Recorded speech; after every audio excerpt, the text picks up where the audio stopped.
Allah katında ve Allah yanında en zengin olan insanlar bunlardır. Takvalı olan insan zengin insandır. Bazı insanların ceplerinde paraları olabilir ama ne yazık ki bu maddi dünyada doyumsuzdurlar.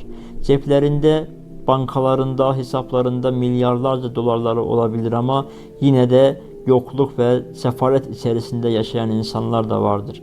Ama bunun yanı sıra ceplerinde parası olmasa da ruhları zengin olan insanlar vardır. İşte Allah katında ve Allah yanında en zengin olan insanlar bunlardır. Para ve maddiyat bu maddi dünyanın bir eseridir.